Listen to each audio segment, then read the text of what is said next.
दोस्तों, सन 1848 में आर्कियोलॉजिस्ट ने इराक़ के अलग अलग शहरों में खुदाई शुरू की। इस खुदाई के दौरान उन्हें एक ऐसा प्राचीन शहर मिला जिसने वैज्ञानिकों को चौंका दिया, क्योंकि यहाँ उन्हें एक प्राचीन लाइब्रेरी मिली जिसे असीरियन बादशाह अशुरबनीपाल ने 7 सदी ईसा पूर्व बनवाया था।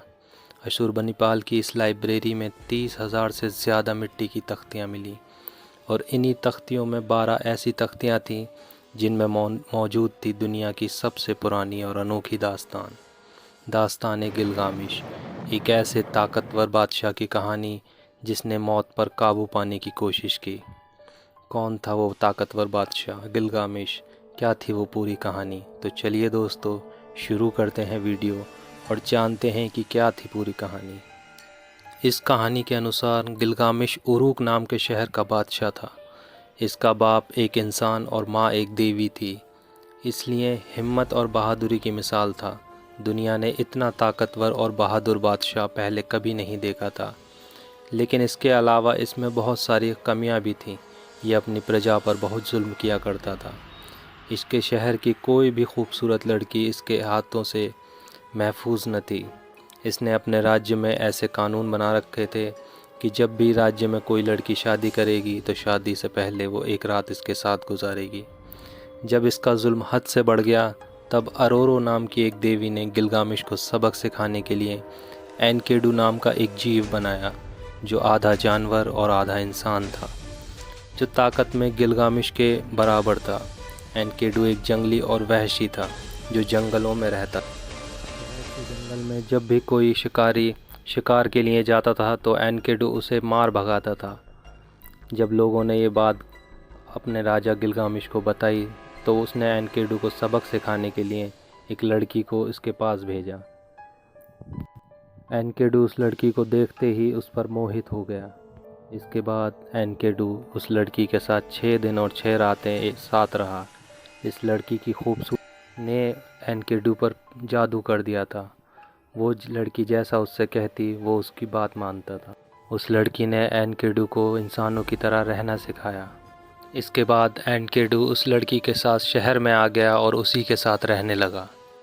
एक दिन जब राजा गिलगामेश एक नवविवाहिता लड़की को अपनी हवस का शिकार बनाना चाहता था तो एनकेडू इसके सामने आ गया और इसे जंग के लिए ललकारा।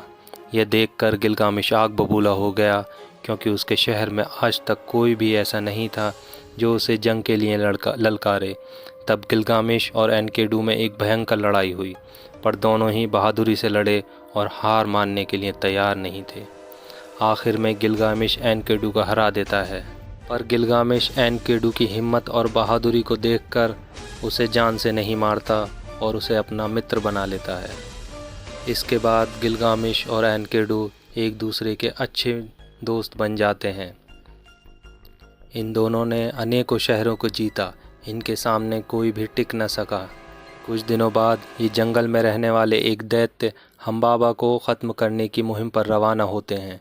ये एक ऐसा दैत्य था जो 60 कोस दूर से भी कोई भी आवाज़ सुन लिया करता था और मुंह से आग फेंकता था, पर इन्होंने ताकत और बहादुरी से इसे ख़त्म कर दिया। इस मुहिम से वापसी पर असीरियन देवी ईस्टर गिलगामेश की बहादुरी से खुश होकर गिलगामेश के सामने अपना प्रेम का प्रस्ताव रखती है, पर गिलगामेश अपनी ताकत के नशे में उसे बेइज्जत करके भगा देता है। इस बात से नाराज़ होकर ईस्टर के पिता अनुनाकी ने एक ताकतवर बैल को भेजा, जो एनकेडू और गिलगामेश को मारने के लिए, पर एनकेडू और गिलगामेश ने उस बैल को भी मार दिया और उसका सर काट के शहर की दीवार पर टांग दिया। पर इस लड़ाई के बाद एनकेडू थोड़ा घायल हो गया और कुछ समय बाद एनकेडू मारा जाता है। एनकेडू के मौत से गिलगामेश को बहुत दुख हुआ। एक रात गिलगामेश ने अपने ख्वाब में देखा कि उसका दोस्त एनकेडू जहन्नुम की आग में जल रहा है और वहाँ वो पत्थर और मिट्टी खाता है। जब एनकेडू की आँख की इतनी बुरी हालत देखकर गिलगामेश डर जाता है। सुबह उठने पर उसे भी अपनी मौत का डर सताने लगता है। यहाँ से इस कहानी का दूसरा हिस्सा शुरू होता है। अपने दोस्त की मौत से गिलगामेश ने ये सबक सीखा कि जहन्नम से बचने के लिए वो अमरता हासिल कर ली। इसलिए गिलगामेश एक अनजान सफ़र पर निकल जाता है ताकि वो मौत पर जीत हासिल कर ले और अमर हो जाए। रास्ते में वो बहुत से जंगली जानवरों और राक्षसों को हराता है और उसे बहुत से लोगों से मिलता है जो कहते हैं कि जो पैदा हुआ है उसे एक ना एक दिन मर ही जाना है। पर गिलगामेश इनकी बातों को सुनकर हार नहीं मानता और अपना सफ़र जारी रखता है। यहाँ इसकी मुलाकात एक देवी सिदूरी से होती है। वो इसे दुनिया के दूसरी ओर रहने वाले उत्नापिष्टम से मिलने को कहती है। गिलगामेश बहुत लंबा सफ़र तय करके आखिर उत्नापिष्टम से मिल जाता है। वो उसका इम्तहान लेने के लिए उसे 7 दिन और 7 रातें जागने को कहता है, पर थकान की वजह से कुछ समय में ही गिलगामेश सो जाता है और अपने इम्तिहान में फ़ेल हो जाता है। गिलगामेश के जागने पर उत्नापिष्टम उसे घर वापस जाने को कहता है, पर गिलगामेश के उत्नापिष्टम के सामने गिड़गिड़ाने पर आखिर उत्नापिष्टम को उस पर तरस आ जाता है। में एक पौधे तक पहुंचने का रास्ता समझाता है और कहता है कि ये वो राज है जो तुम्हें हमेशा ज़िंदा और जवान रखेगा। गिलगामेश इस पौधे को समुद्र की तह में जाकर निकाल लाता है और वापस अपने शहर की तरफ रवाना हो जाता है। पर रास्ते में वो एक तालाब पर रुकता है और वहाँ पर नहाता है। इसी बीच मौका देखकर एक सांप उस पौधे को लेकर चला जाता है। अब गिलगामेश जब उसे देखता है तो उसे बहुत दुख होता है और जब वो अपने शहर लौटता है तो वो खाली हाथ होता है। पर इस सफ़र ने उसे पूरी तरह बदल दिया होता है। अब वो एक रहमदिल और एक अच्छा बादशाह बन गया है और जब तक ज़िंदा रहता है अपनी जनता की सेवा करता है। तो दोस्तों, अगर आपको भी अमर होने वाला पौधा मिल जाता तो आप अपनी ज़िंदगी में क्या करना चाहते थे?